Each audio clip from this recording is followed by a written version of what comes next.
What's going on, y'all? Slate D Biggs for Anime MCS here today to celebrate 100 subscribers.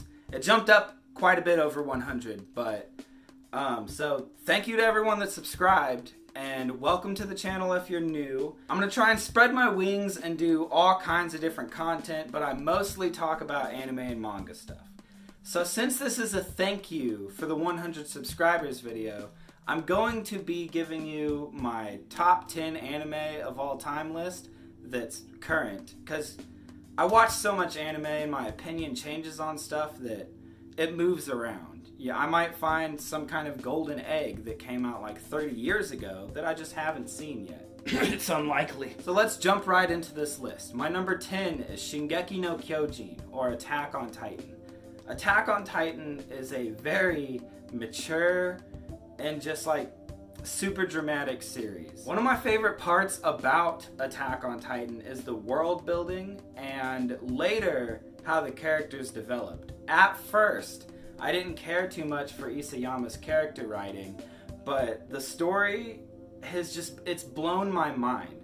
It's come full circle in some ways, and there's so many things that happen that you find insignificant. And then later, oh my god. And this is mostly like my love for it is based on the manga. Yes, the anime is fantastic. The final season is supposed to air in fall this year, and holy shit, it's going to be amazing. If they pull this off, it's going to be one of the greatest anime from start to finish by far, ever. I find the world of Attack on Titan extremely interesting. The scope of it starts out very small, and it grows to basically worldwide and otherworldly proportions. Eren Yeager is a young boy. They live in a walled-off civilization because outside the walls, there are titans that are basically like giant zombie naked people. They're disturbing. You see them ripping people apart and eating them. It's gruesome. It's dark. Attack on Titan is actually one of those shows that I would recommend to anyone who hasn't watched much anime yet. I think, yes, it's a little crazy when you're like, there's giant naked people eat, but it's so dramatic and it just sucks you in. I think it's a good starter anime, kind of like Death Note. Death Note's something else that I would recommend to many, many people who haven't really watched much anime. You know, there's certain anime that you just can't recommend to people right off the bat. Like, if someone hasn't seen any anime before and I told them to watch Sarazanmai, no, they're never watching another anime again. My number 9 is Dragon Ball. The whole series is fun to watch, yes. And I'm talking like Dragon Ball Z, Dragon Ball GT, Dragon Ball Super. But Dragon Ball, the OG, is definitively my favorite. I love Kid Goku. I love how you meet Yamcha, Bulma, Oolong. Their significance in the story is much more there. You actually get their character developments. There's actually character development. I just feel like overall Dragon Ball is a lot more fun and well written than the later series. It also has a lot of nostalgia power for me. I remember sitting over at my friend's house just watching Dragon Ball every single week a new episode came out. We'd die laughing, bro. Me and my homie Caveman, DC Caveman. There's this episode where Kid Goku's trying to run up a tower, the Red Ribbon Army Tower. He's got his power pole, right? It's a mystic pole that can grow in size because Goku is based off Sun Wukong from Journey to the West. A lot of things that play out in the first Dragon Ball series is kind of Akira Toriyama's own take on Journey to the West. Goku actually initially looked a lot more monkey-like, and that's why he, kept the tail. Of course, later on down the road, the reason for that became that he was an alien, but that's neither here nor there. But, bro, there's this ninja that he's fighting, and the ninja jumps way up in the air, and Goku just goes, "Power Pole Extend!" And it flies up in his booty hole. Bro, me and Devin laughed so fucking hard. It's just a really fun series for me to think back on. I'll rewatch it. I've rewatched it plenty. I can't even tell you how many times I've rewatched Dragon Ball and Dragon Ball Z. Dragon Ball is just a classic. It's got that nostalgia power. It's one of the first anime I ever watched. Back in 1998 or 1999, I remember seeing the Ocean dub premiere on TV. The Ocean dub it's different than the Funimation dub that we have now. That's the point. That it's old shit, okay? Just good memories. One of my starter anime, and it's probably always going to stay in my top 10 for that reason. My number 8 is also something that I watched when I was very young, and that is Fooly Cooly. Fooly Cooly is kind of indescribable in a way. There's so much to every single episode. Basically, Fooly Cooly is a 6-episode OVA series that came out in 2001. It's a story about adolescents learning to grow and deal with the problems that you're faced with in life, and there's wacky robots that come out of people's heads. Super fun little series. It's probably the anime that I've rewatched the most in my life. That's also due to its very, very, very short episode count of 6. A couple years ago, we got 2 sequels to Fooly Cooly, and Fooly Cooly Alternative and Fooly Cooly Progressive. And they're alright, but they're not anywhere near Fooly Cooly's wackiness. Just the things that happen in Fooly Cooly aren't straightforward. They don't tell you what you should be taken out of the series. And trust me, there's plenty of people that have sat down and tried to break down like every single thing in Fooly Cooly, and it's just difficult. It's a fantastic series though, super nostalgic, and it sticks with me hard. One of the most fantastic things about Fooly Cooly, you cannot talk about Fooly Cooly without mentioning the damn soundtrack. The best anime soundtrack of all time. The entire OST was made by Japanese rock band The Pillows, and let me tell you something. You might not understand what they're saying unless you look up the translated version of the lyrics, but their music is so beautiful. It's so captivating, and hearing it in the background of these like really deep scenes, just, oh my god. It's good shit. It's also not an anime that I would recommend someone who hasn't really watched anime before. I wouldn't be like, yeah dude, you should really watch Fooly Cooly. I think it's got such a nice aesthetic, and you can really tell what kind of like time frame it came out of. That's one of my favorite part about 90s and 2000s anime, is that they have a certain aesthetic, you know? My number 7 is one of the series that's always made fun of because it's so long. People don't want to get into it, and that is One Piece. One Piece truly is worth the journey. It's a show about pirates. Monkey D. Luffy wants to become the king of the pirates. That's the basic premise.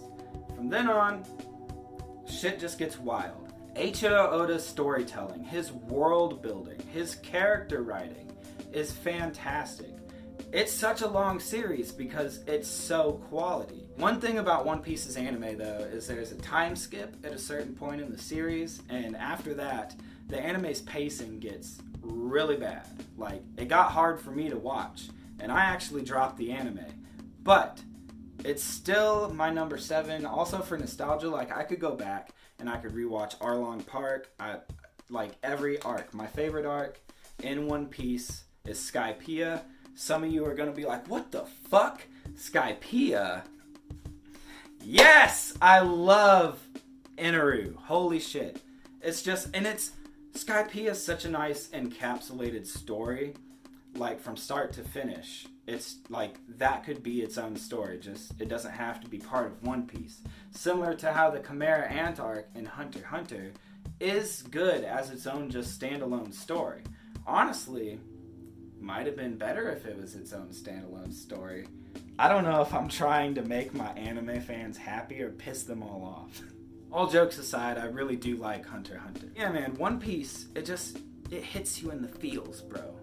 It's such a good series. If you really want something that you can just sit down, watch a couple episodes of every now and then, and like you'll always have more to watch, you should probably try One Piece.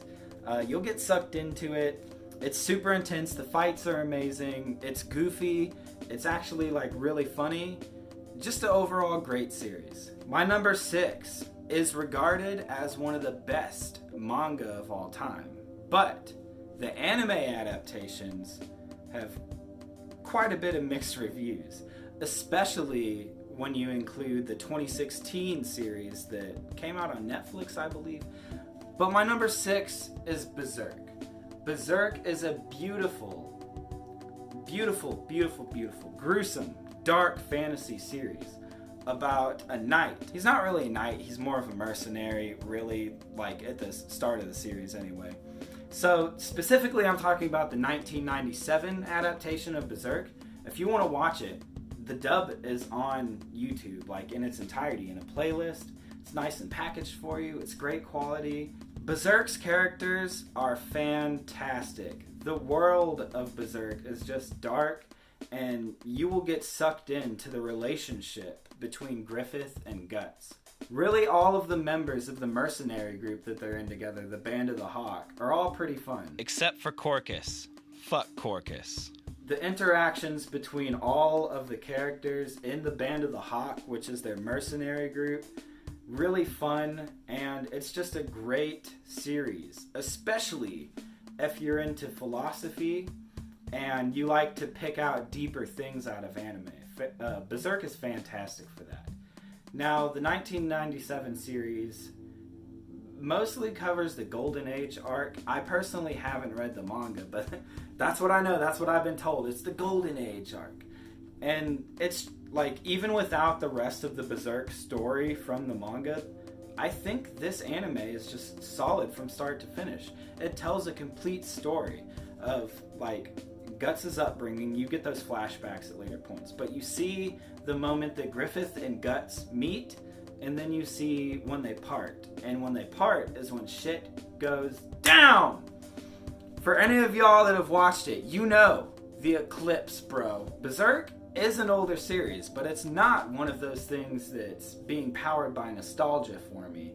I watched Berserk actually maybe about a year ago, and it blew me away. Everyone always said it was good, and I was like, yeah, I'll check it out sometime. Finally got into it.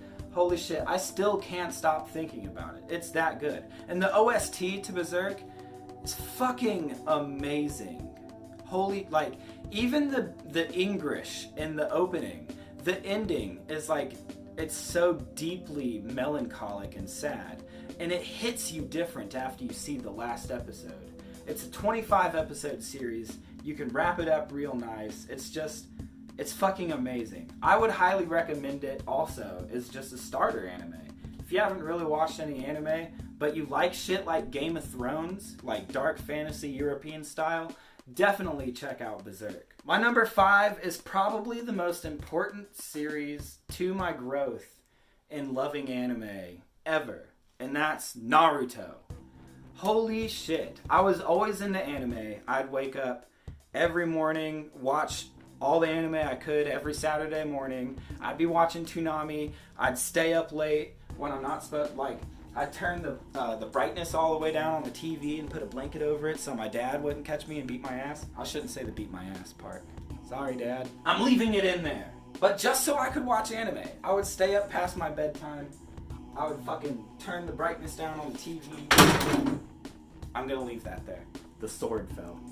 But what I'm saying is I would go to great lengths to watch as much anime as I could on TV. That was my exposure. Naruto is something that got me into fucking like downloading Japanese anime with fan subs off of LimeWire. I saw Naruto in Shonen Jump. I was reading the chapters as we used to have a monthly Shonen Jump that came out here in America. And I had so many of those. But I was reading Naruto and I was like, wow, I really want to get into this. I want to watch it. But it's not on TV anywhere. What do I do? And then I discovered the world of LimeWire. It was 2005 and there was no way to know if you were downloading computer herpes or hentai. You're looking for Japanese episodes of Yu-Gi-Oh! GX and next thing you know, holy shit, your world is blown apart. But bro, I got into Naruto. I was watching it in Japanese with like the subtitles. It's the first anime I ever did that for. Same with Yu-Gi-Oh! GX, that's up there too. But Naruto, I watched about 11 to 12 episodes and I was having trouble finding more. So I had my mom go through the lengths of bidding for like a set of all the Naruto episodes subbed on eBay, and we paid like $50 for it. Basically what we got were regular ass discs with just like the fan subs burned onto them. So someone was making some fucking bank off that back in the day. Damn. But anyway, I watched all of Naruto's story because after about 100 episode 136 or 137, it goes to straight filler. At the time, only up to episode 164 was out. So I had all of that, and I'd already watched it all before it even premiered in English on Toonami here in America.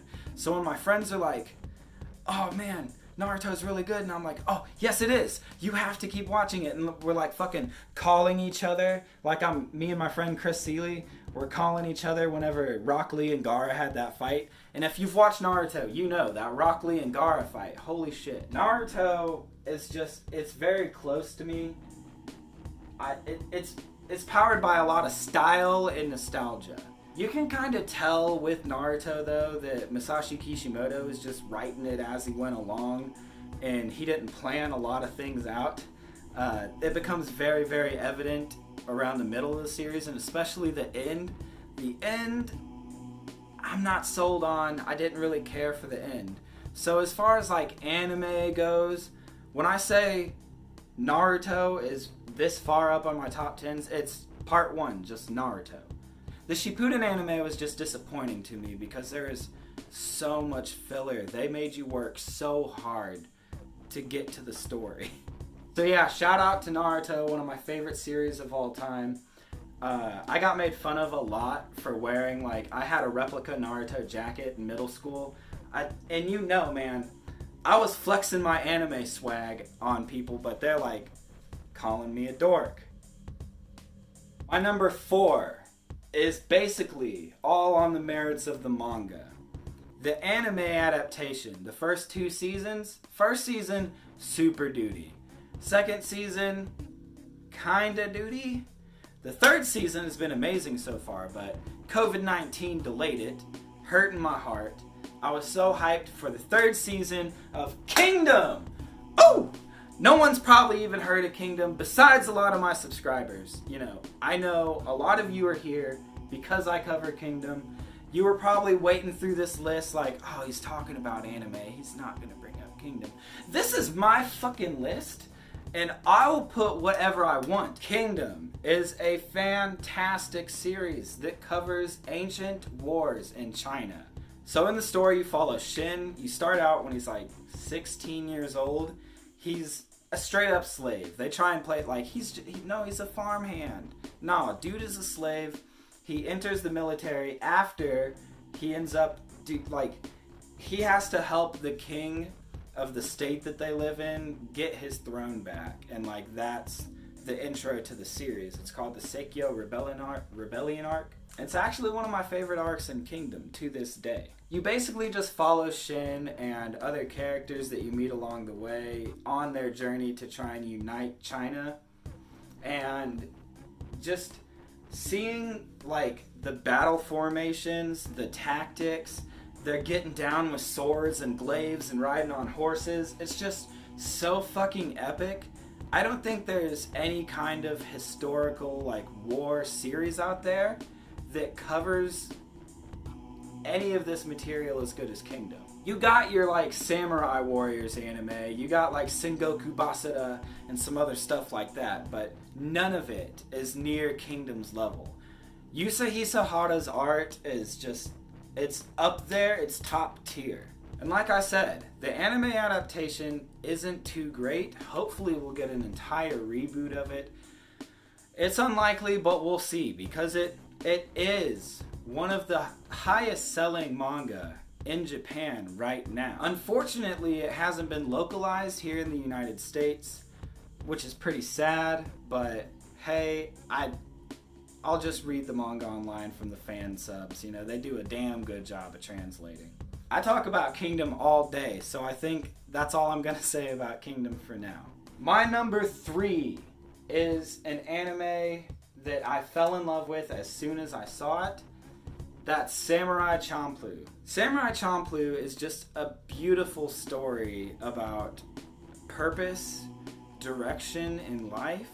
It's basically a story about young people who have no purpose or direction in life, and they're just traveling together to find that. They find some kind of solace in each other. Basically, this 15-year-old girl wants to find her father. Everything that she had is lost, it's burned down, and she's like, fuck it, I'm gonna go find my dad. She enlists the help through some hijinks of these two samurai who couldn't be more opposite of each other. They're basically the perfect antithesis of each other, where Mugen is brash, loud, quick to act. His sword style is crazy. He incorporates breakdancing into it. And he's from an island that is basically savages. He's not well spoken. He's very rude. And then you have Jin, who is very polite. He grew up in a highly ranking social family. He went to a dojo. He had a master.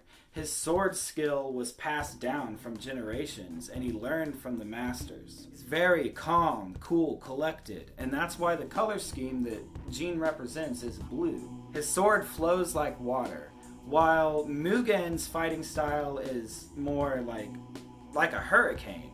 And his sword, I believe, if I remember right, is called the Tsunami Blade. I mean, I don't know. So these three are on a journey to find Fu's father, and it's a really fun episodic series. It was done by Shinichiro Watanabe, who, if you don't know, he did Cowboy Bebop, he did Carol and Tuesday, he did Space Dandy.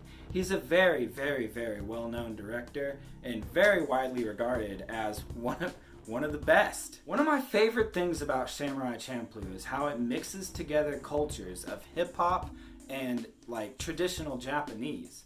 The whole OST is so amazing. So there are a ton of artists that worked on the OST, but the most notable one to me is Nujabes. Nujabes is basically the godfather of lo-fi in a way, along with J Dilla, couple other classics. Samurai Champloo just has an aesthetic that no other anime has. The characters are so fun. I love their interactions. That's one of my favorite parts about Samurai Champloo, is the chemistry between the three characters. The episodes are wacky. It wraps up really nice, and it's so worthwhile. An amazing series. It's just so close to me as someone who has had trouble finding a direction and a purpose in life, and it's always going to be in my top 3. These top 3 are always going to be in my top 3, I think. Everything, they're interchangeable with each other too. Maybe at some point Samurai Champloo could be number 1. It just depends on how I'm feeling, really. And that's why none of my lists are really definitive. Hey, I try, I'm a person. I learn, I grow, I change, I feel differently about things later on. But I've had so much time to sit with Samurai Champloo. I saw it in 2005, 2006, whenever it premiered on Toonami or Adult Swim. My number 2 is quite possibly one of the biggest contributors to why I love being a musician. I'm going to set the stage for how I got into this series and how I got into music. And since music is such a huge part of my life, learning how to play it has just changed my life completely, and it's something that I really, really love doing. And because this series brought me into that world, along with other things that I'm about to talk about, it's one of those forever in your heart kind of shits. So I'm 13 years old. I go to the local fucking county market, Walmart, whatever the hell it is, whatever was in the small town at the time. And I pick up an anime magazine that has a bonus DVD. Fucking fly. I like how flies are alive for 3 days, and once they know that they're pissing you off, they do not leave you alone. I don't live long, but I'm gonna spend it fucking with you. So I pick up this anime magazine. It's got a DVD in it with a preview of a couple other series. One of them was Witchblade, and that's why I'm never watching Witchblade. Because Witchblade. But this DVD also had episode 7 of Beck Mongolian Chop Squad. At the time, I was a huge Guitar Hero fanatic. I got to the point where I was playing on Expert and I was hitting like 98% on Through the Fire and Flames, and I'm like playing it over and over again. I'm thinking like, damn, I'm killing it. And then a thought crosses my head. Bro, why are you spending so much time playing this fucking game when you could actually learn how to play the guitar, right? And then YouTube is coming up. It's getting pretty big around this time. It's 2007. I'd already been a part of the YouTube community since like 2006. So I looked on YouTube and I found all of the anime dubbed. And holy shit, let me tell you. Beck Mongolian Chop Squad is the story, again, this is going to be a theme in a lot of these shows that I really like. A boy that's absolutely average. He's not good at anything, and he's completely directionless. He has no idea where he wants to go or what he wants to do with life. And then he runs into this weird patchwork dog, that's the only way I can really describe him, named Beck, who people are trying to pick on. These people are beating on a dog. Like, of course, my boy, Koyuki, stepped in. And then he meets the dog's owner. Ryusuke, like anyone that's like in love with music, and Koyuki starts to show interest in what he's listening to. He's like, here's a stack of CDs, take them home. Let me guide you, child. And over the course of the series, you see Ryusuke get the band together. Everyone in the band is amazing. And then Koyuki, I can just identify with Koyuki working a shitty job so he can buy a guitar. He's getting guitar lessons. He joins the band. He becomes an amazing singer. You see them go from like playing show to show to playing a giant like music festival at the end of the series. Unfortunately, Beck Mongolian Chop Squad has like an anime original ending, kind of. It basically just cuts off at a certain point. The manga went a little further, but man, it's such a good music show. There's plenty of anime that cover musicians, but nothing is as close to my heart as Beck Mongolian Chop Squad ever will be. One of my favorite parts about the series, actually, is the dub and the music. All of the songs, instrumentally, are the same as the Japanese version, but also in the Japanese version, they're trying to speak English for the songs, and the VAs aren't too good at it, so it's like broken English, and I just kind of want to laugh at it. But when you go over to the English dub, Greg Ayers, who voices Koyuki, does such a damn fantastic job. And Justin Cook as Chiba he fits the role so well. And Beck Mongolian Chop Squad's music is it's a crazy mixture of so many styles. You got some flea funk oriented bass. You got crazy blues guitar solos. You got rapping, kind of like Rage Against the Machine, Red Hot Chili Peppers feel. And then Koyuki joins the band, and he adds like a Beatles singer-songwriter aesthetic. And the songs are such a damn jam. They're actually fantastic. Some more of the music in the series was contributed by Beat Crusaders, and they're just a fantastic Japanese rock band. If you've ever seen the show Kappa Mikey, you've heard them before because they did the intro to Kappa Mikey. They do the opening song in Beck. They also do this fucking beautiful song in the series called Moon on the Water. Holy shit. I sing that song. I sang that song into a giant toilet in a dream one time, and it was like echoey like a cave. It was fucking weird. No matter how old I get, Beck is always going to be one of those series that's close to me, though. It pushed me, along with being a Guitar Hero master, into playing music, and that's basically been one of the most important things in my life since I was 14. My number one, for anyone that knows me and my anime taste, you already know what it is. It's Yu Yu Hakusho, baby. Yu Yu motherfucking Hakusho. Classic. Best series of all time, if you ask me. And it's not even like the power system is so complex, because if you follow the author, Togashi, his later series, Hunter x Hunter, or Hunter x Hunter, for people that pronounce the fucking X in it, much more well regarded as one of the best anime of all time. But people are sleeping on Yu Yu Hakusho, the OG. Everything about Yu Yu Hakusho is just encapsulated in the 90s. It has that fucking attitude. Yusuke is such a fantastic character. He starts out as a 14-year-old punk, ditching school, not listening to his parents. Basically, me. Something unprecedented happens. He's ditching school. He's pissed off. No one understands him. He's having a rough go at it. And then he runs into a kid who's playing with a soccer ball by the street. The first episode opens up with the kid kicking the soccer ball in the street. And when he's going to grab it, he's about to be struck by a car when out of nowhere, Yusuke Urameshi jumps in to push the kid out of the way and save him. Where Yusuke dies, he turns into a ghost and he gets a second chance at life.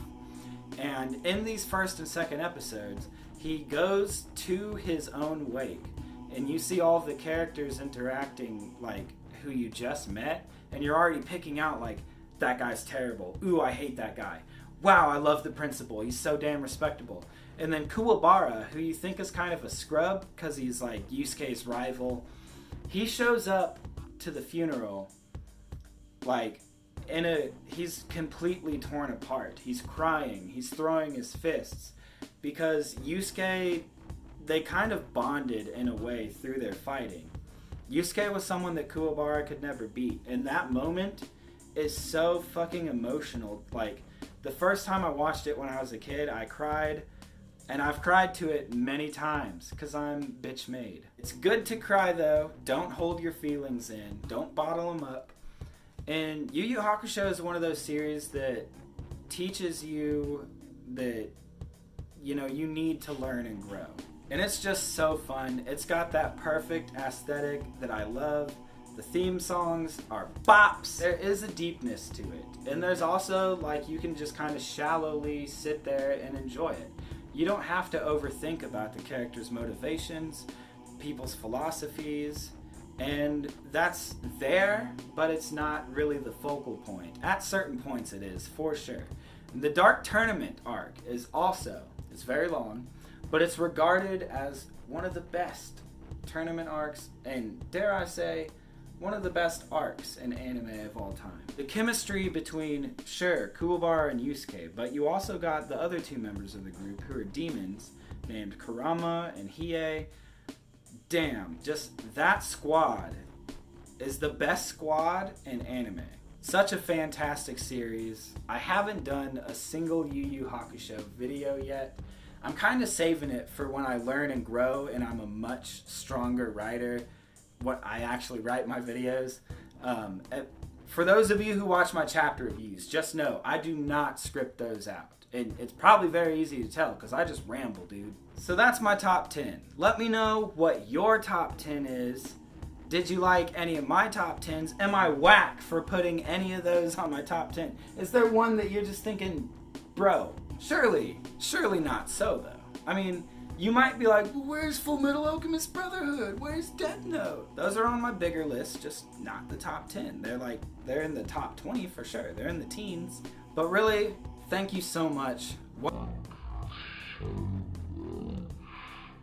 100 subscribers is the first big milestone, I feel like, and I can't wait to keep fucking making content and start really pushing hard on making music. I don't know where this channel is going to end up or what the hell I'm going to end up doing months from now. We'll just have to see.